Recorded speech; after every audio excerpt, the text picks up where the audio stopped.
오늘 본문은 천년왕국과 마지막 심판에 대해서 말씀해 주고 있는 본문입니다. 많은 신학자들은 천년왕국이 어떤 것인지, 그 실체가 무엇이고 언제 그 천년왕국이 이 땅에 이루어질 것인지를 성경을 보고 연구하고 고민했었습니다. 대체적으로 천년왕국이 어떤 것인지에 대해서는 의견을 일치했는데, 천년왕국이 임하는 시점이 예수님의 재림 전인지 후인지 아니면 예수님의 초림과 재림 사이인지 이 기간에 대해서는 각각 세 가지 의견으로 나누어지게 되었습니다. 이 부분은 다음에 성경 공부를 할 수 있는 시간이 있으면 구체적으로 살펴보도록 하고, 저는 오늘 설교를 일명 무천년설이라고 말하는 학설에 기대어 설교하려고 합니다. 이 무천년설은 예수님께서 이 땅에 처음 오신 초림과 다시 오실 재림 사이의 기간을 천년왕국으로 보는 학설입니다.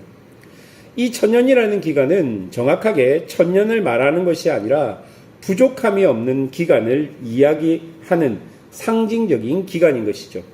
그러니 지금 우리가 살고 있는 이 시간은 이 무천년설에 기대어 보면 우리는 지금 천년왕국 안에 살고 있는 것입니다. 본문을 한번 보십시오. 1절부터 3절까지를 보면 하늘로부터 천사가 내려와 용을 잡아 무저갱으로 던져버립니다. 이 용은 옛 뱀이라고도 하고 마귀라고도 하고 사탄이라고도 하는 존재입니다. 이 사탄은요, 이미 예수님의 십자가 사건과 부활을 통해서 완전히 권세가 꺾였습니다. 여러분, 사단은 이미 예수님의 십자가 사건을 통해 그의 머리가 완전히 박살난 것이죠. 십자가의 완전한 승리가 사단에게는 완전한 패배로 주어진 것입니다. 그것을 무저갱에 던져 넣었다는 것으로 오늘 본문은 표현하고 있는 것이죠. 여기서 우리가 오해하지 말아야 하는 것은 사단이 무저갱으로 던져졌다고 해서 아무런 활동을 못하는 것은 아닙니다.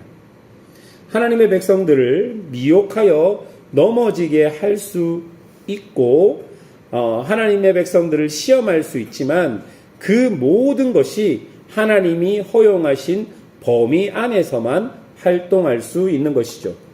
그러니 지금 사단이 우리를 공격하는 그 공격을 우리가 두려워하지 말아야 하는 것은 절대로 사단은 하나님을 넘어서서 우리를 공격할 수 없습니다. 그래서 바울은 이것을 알고 로마서 8장에 뭐라고 이야기합니까? 우리를 그리스도의 사랑에서 끊을 수 없다라고 고백하는 것이죠. 그렇게 말하며 성도와 교회에게 용기 내어서 주어진 삶을 살아라고 이야기합니다. 시험과 환난과 박해가 다가온다 할지라도 그것은 하나님이 허용하신 범위를 넘어설 수 없으니 용기 내어서 우리의 삶을 살 것을 많은 사도들이 이야기하고 있는 것입니다. 십자가와 부활 사건 이후에 성령 강림으로 교회가 생겼습니다. 교회는 그리스도와 더불어 이 땅에서 왕노릇하고 있는 것입니다. 더 이상 제 결과인 죽음이 성도들을 생명 되신 그리스도에게서 끊어지게 못하고 영원한 생명 되신 그리스도의 그 생명이 죄로 죽었던 우리들을 살리셔서 죽음의 권세가 우리를 어떻게 하지 못하는 존재가 된 것입니다. 그래서 성경에서 성도들의 죽음에 대해서 뭐라고 이야기합니까? 잠을 자는 것에 비유하고 있는 것을 우리가 볼 수 있는 것입니다. 사랑하는 여러분, 이런 맥락에서 지금 우리에게 주어진 이 시간들은 은혜의 시간들입니다. 완전한 승리와 시험에 들어도 하나님의 통치 안에 있을 수 있고 언제든지 성령께서 우리들을 깨닫게 하시기에 우리는 언제든지 믿음으로 살아갈 수 있는 시대가 바로 지금 이 시대라는 것을 기억해야 할 것입니다. 이 은혜의 시간이 지나면 사단은 그 옥에서 풀려나와 자신의 수하들을 모을 것입니다. 그리고 성도들을 공격할 것입니다. 최후의 공격이 되겠죠. 그러나 하나님께서는 아무리 사단이 풀려나 그 수하들을 모아 성도들을 공격해도 하나님께서 성도들을 보호하실 거라고 약속하십니다. 9절과 10절을 보십시오.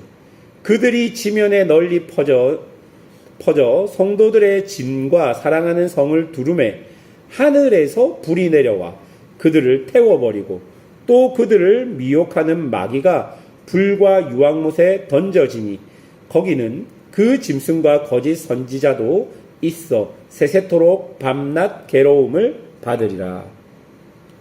여러분, 아무도 성도들을 건들 수 없다는 것을, 그 마귀가, 사단이, 그의 졸개들이 성도들을 건들 수 없다는 것을 다시 한번 본문이 말해주고 있는 것입니다. 이런 사단의 최후 심판 이후에 인류의 모든 사람들은 하나님 앞에서 심판을 받게 됩니다. 누구든지 생명책에 기록되어 있다면 영원한 생명을 얻게 되는 것입니다. 그렇지 못한 사람들은 불못에 던져지게 되는 것입니다. 한번 정리해 봅시다. 지금까지 우리는 요한계시록의 마지막 부분을 통해 마지막 그 심판의 일련의 과정들을 살펴보았습니다. 바벨론의 심판이 선언되었고 바벨론을 따르는 사람들의 탄식과 후회가 있었습니다. 또한 바벨론을 따르지 않는 자들의 찬양도 있었습니다. 심판자 되시는 예수님께서 백마를 타고 오셔서 사단의 모든 권세를 끊어내시고 사단을 무저갱에 던져 버리게 되었습니다. 이제 성도들은 그리스도와 함께 하나님의 시간 동안 이 땅에서 왕노릇하지만 이 시간을 통해 하나님께서는 여러 시험과 유혹을 통해 알곡과 가라지를 분별해 내시겠다 말씀하고 계시는 것이죠. 그러나 하나님 손에 붙들린 하나님의 백성들은 그 어떤 시험과 고난 속에서도 하나님의 사랑에서 끊어질 수 없다는 것도 강조하고 있습니다. 왜냐하면 사단은 철저하게 하나님이 허락하신 만큼만 활동할 수 있기 때문입니다. 그렇게 하나님의 시간이 지나서 사단이 일시적으로 놓여 성도들을 공격하지만 하늘에서 불이 내려 그들을 태워버리고 미혹하는 마귀는 불과 유혹못에 던져져 세세토록, 그러니까 영원토록 괴로움을 받게 된다라고 기록하고 있는 것이죠. 그 이후에 모든 사람들은 하나님의 심판대 앞에 서서 생명책에 기록된 대로 심판받게 된다는 것입니다. 요한계시록의 마지막 심판의 부분이 우리에게 며칠 동안 보여주면서 우리에게 강조하고 있는 것은 반드시 심판이 있다는 것입니다. 반드시 마지막 심판이 존재한다는 것입니다. 그 심판이 있다는 것을 이토록 강조하는 이유는 심판이 있는 것을 아는 사람들이 어떻게 살아야 할지를 말해주고 싶었던 것이죠. 여러분, 마지막에 심판이 있는 것을 믿고 알고 있다면 지금 우리에게 주어진 삶을 우리가 어떻게 살아야 되겠습니까? 그것을 이야기해 주기 위해 요한은 지금 이 마지막 요한계시록의 마지막 부분을 심판의 일련의 과정들을 우리에게 보여주고 있는 것입니다. 그렇게 반드시 심판이 있다는 것을 말해주면서 또한 우리에게 강조하고 있는 것은 오직 우리 구주 예수님을 믿고 따르는 사람들은 심판에서 생명을 얻게 될 것이라는 것을 말해주고 있습니다. 심판주 되시는 예수님, 백마를 타고 오시는 예수님, 사단의 모든 권세를 끊어버리는 예수님, 반드시 심판이 있지만 그 심판주 되시는 예수님을 믿는 사람은 생명으로 나아갈 수 있다는 것을 우리에게 말해주고 있는 것입니다.